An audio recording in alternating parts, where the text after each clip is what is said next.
Want to learn more about your true nature? Check out the many interviews and short videos produced by our friends at ispirit.us. Like their page at facebook.com/ispirit.dotus and browse through their many posts and be inspired by the wonderful and positive messages about life that they share with their community.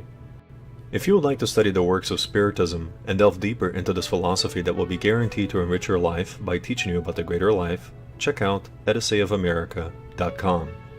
At ediseiofamerica.com you can find all of the seminal works of Spiritism written and compiled by Allan Kardec, translated from its original French to English, as well as other Spiritist works that serve to add to the immaterial treasure that is the Spiritist philosophy and doctrine. As one of our subscribers and followers, be sure to use promo code ispirit_love to get 10% off from your next purchase and continue to support this beautiful work of dissemination. ispirit_love to get 10% off from your next purchase. Thank you. And in item 55 through 60 talks about charity, and we'll briefly cover this. Item 55 says, charity is a supreme law of Christ. Love one another, love your neighbor as yourselves, forgive your enemies, do not do unto others what you would not like for them to do unto you. All this may be summed up in the word charity. Obviously, if we're loving someone else, that means we're loving God, because that someone else, our brother or our sister, was created by the Father, just as we were. He's a son or a daughter of the Father. So in loving Him, we're loving God. In loving ourselves, we're loving God. So in loving Him above all else, by definition, that means we have to love everything beneath Him. Everything beneath it, this supreme intelligence that we talked about in the first video of this series, Introduction to Spiritism. So loving God above all else means we love all of His creation, everything contained with it, because everything was created by His supreme intelligence, by its supreme intelligence. Charity does not, item 56 says, charity does not consist only in almsgiving, for there is charity in thoughts, words, and deeds. Those who are charitable in thought are tolerant toward the faults of their neighbor. Those who are charitable in words say nothing that might harm their neighbor. Those who are charitable in deeds assist their neighbor to the best of their ability. So it isn't just in giving material things to others. Obviously, we can do charity through many ways. Sometimes if somebody's having a problem, we just listen. Listening is a type of charity. We let them vent. We let them go on and leave whatever is within them out. Let it out so they can feel better.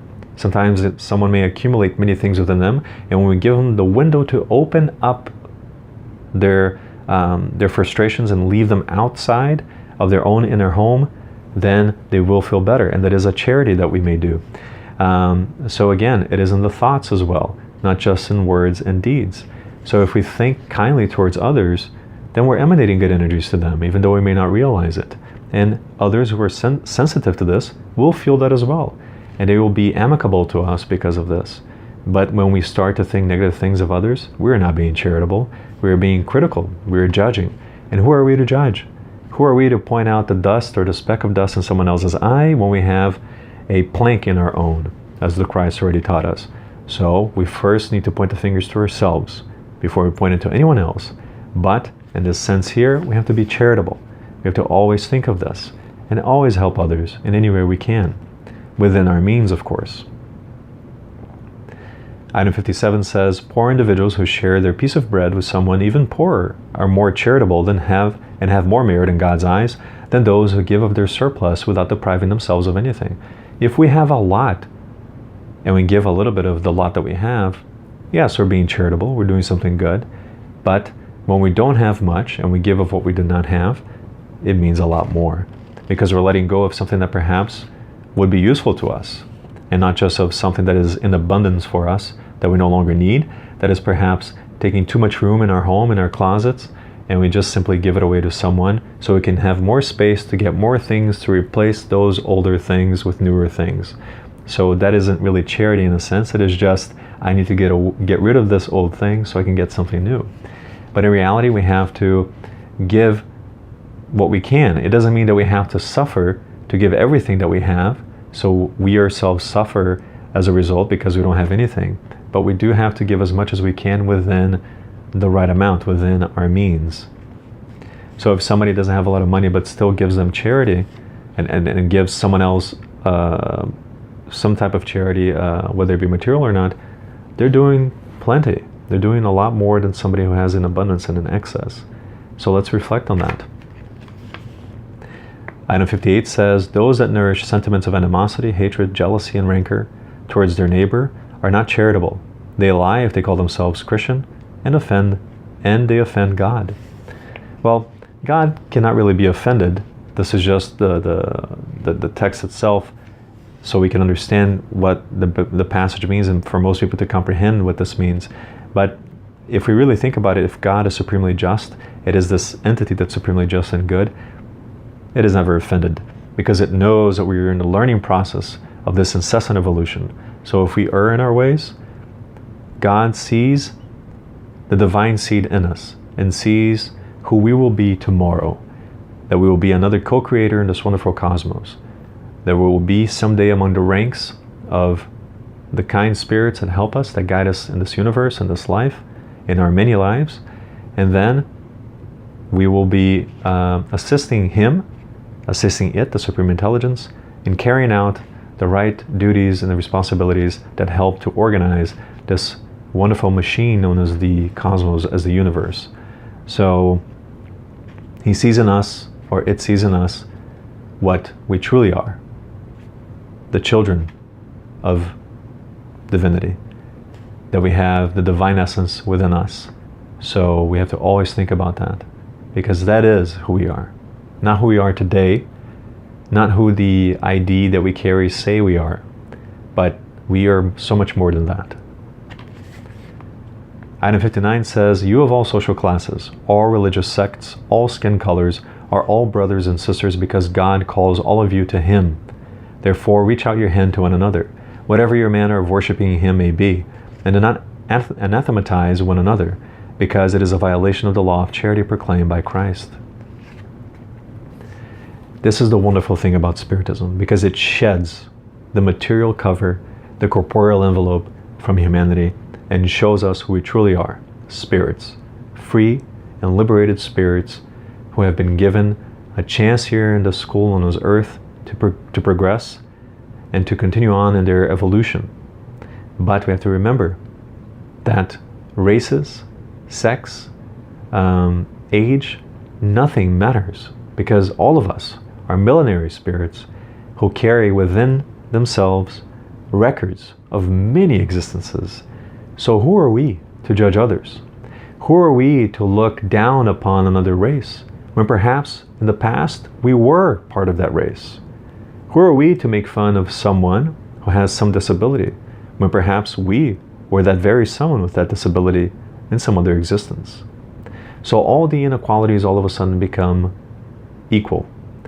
Everything becomes leveled when we look at life through the Spiritist doctrine, through the Spiritist perspective. And thus, we begin to love one another as Christ taught us to love one another. Because in shedding the exterior cover, the exterior envelope, we see who we truly are. There are no more masks that society may cover us, our true essence, with. There is only the we, the us, the spirit that we truly are. That display, the spirit that has gained its virtues, its morals, its faculties, its intellect, its intelligence, the things that it's gained throughout its successive existences. So we have to remember this. There is no need for hatred. There is no need for discord. There is no need for conflict. Because why are we quarreling with someone somewhere else? Whether it be in our neighborhood, in another city, in another country.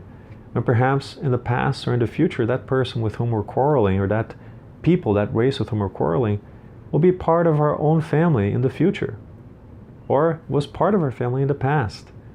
We have to always remember this. So this reality doesn't place us above anyone else or beneath anyone else. It levels everyone out, because we've all had many experiences in many different situations and in many different positions, in many different genders, either female or male, in many different epochs of humanity. So we have to always think of this and reflect on this, and thus live peacefully and accepting the things of the world as they are, because it helps us. Nothing is done without the approval of divinity. So we have to always remember that and trust, so we can continue forward with our heads held up high in this march of evolution. And to finish, item 60 says, with selfishness, people are in constant struggle with one another. With charity, they will be at peace, what I just talked about. Only by basing their institutions on charity can they be assured of happiness in this world. According to Christ's words, only charity can assure their future happiness, for it implicitly entails all the virtues that can lead to perfection. Obviously a relative perfection, because if we were truly perfect, we'd be as perfect as the Father. And if we can be as perfect as the Father, then the Father is no longer the Supreme Father. So it is a relative perfection. By means of true charity, such as the kind taught and practiced by Christ, there will be no more selfishness, pride, hatred, jealousy, or defamation. There will be no more disorderly attachment to worldly assets. This is why Christian Spiritism holds to the maxim, and by Christian it is according to the moral teachings of Christ, not in the religious sense, because Christ established no religion. He established a moral behavior, a cosmic behavior, to stamp our passports in this life through love, so we can leave this station and go on to greater things, following in his footsteps. So this is why Christian Spiritism holds to the maxim, without charity, there is no salvation. And that concludes the chapter. And then at the end of the book, there is a small essay written by Kardec to incentivize us to continue forward, continuing on, studying Spiritism, learning more about it.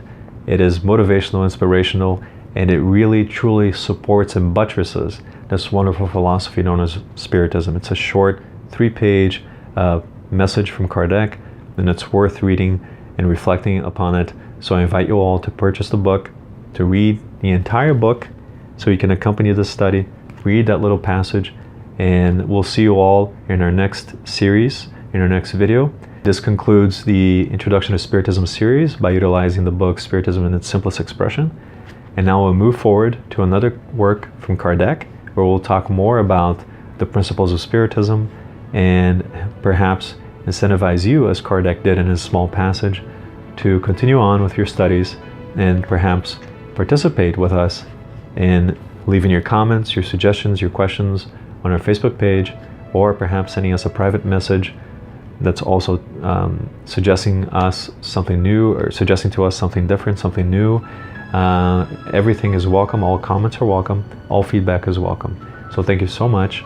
And once again, may God bless you all, and may Jesus guide you all in your footsteps. And I hope you all have a wonderful, blessed day, evening, night. It does not matter. Whatever it is, may it be blessed. Thank you so much, and I'll see you all next time. Thank you.